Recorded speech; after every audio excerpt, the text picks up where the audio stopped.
Order up! Now serving a quick pep talk with Dr. Darin Detwiler, presented by Detwiler Consulting Group, known for their mission to protect every plate. Hello, I'm in the Netherlands. More specifically, I'm in Rotterdam, the 10th largest shipping port in the entire world. You know, there's a lot of awareness in the US and even abroad coming about with this whole outbreak and recall from boar's head with listeria in deli meats. I think it's important to note that with awareness comes more than just the idea of food safety.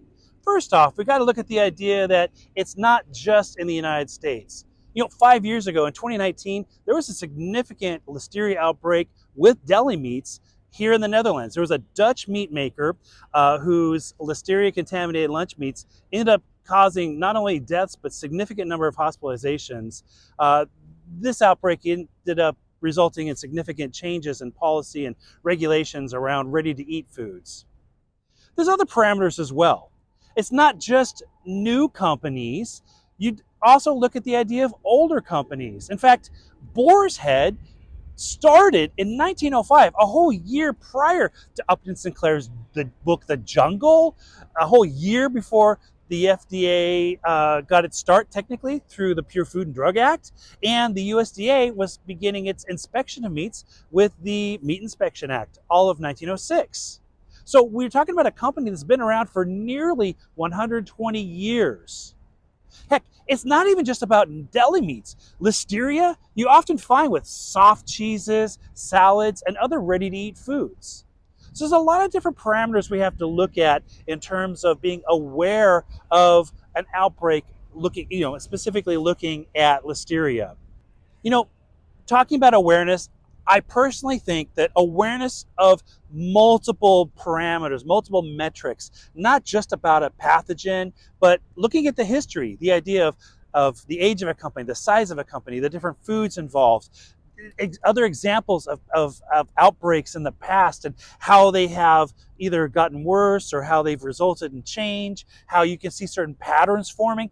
This is all incredibly important, especially when we're looking at the idea of being an ally, supporting those who are impacted by these outbreaks, when we're looking at advocacy and even activism. One other thing, it's not just cheap products or from low quality brands. There are premium brands. In this case, here's a good example with Boar's Head that is behind a listeria outbreak. I think it's important to note that premium and food safety don't necessarily find themselves as being always one and the same. So much of my work deals with the idea of writing and teaching, but also talking with journalists. Too many times, journalists think that an outbreak, this is the first time we've ever seen this kind of an outbreak from this kind of a company or with this kind of food or whatever. And I always have to kind of break it to them that no, we've seen this before. We've seen this in this example. We've seen this in this example.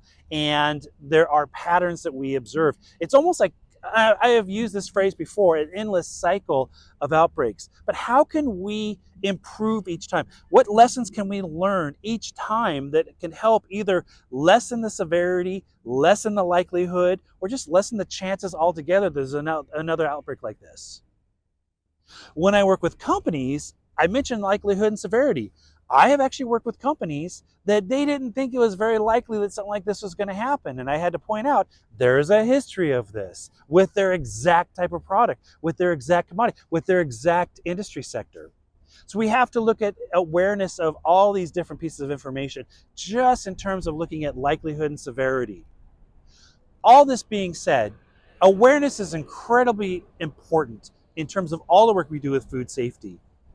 Rarely do we find ourselves in a situation where we're working about food safety, we're working to bring about food safety for a specific kind of food or company or location, and it's the very first time we're doing this. So thank you for listening to me talking about how, and I have to admit, I didn't think I was going to hear some talk about this outbreak in the US here in the Netherlands, but I was kind of surprised to hear talk about this outbreak. Of course, I'm here to speak about food safety, and this is one of the things that are on people's minds. I hope this talk put a pep in your step and inspires you on your journey to protect every plate. Totsies! We hope you've enjoyed this pep talk from Detwiler Consulting Group. This has been a PEP Nexus production.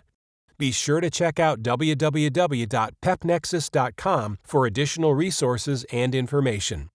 Thank you for your Herculean effort to protect every plate.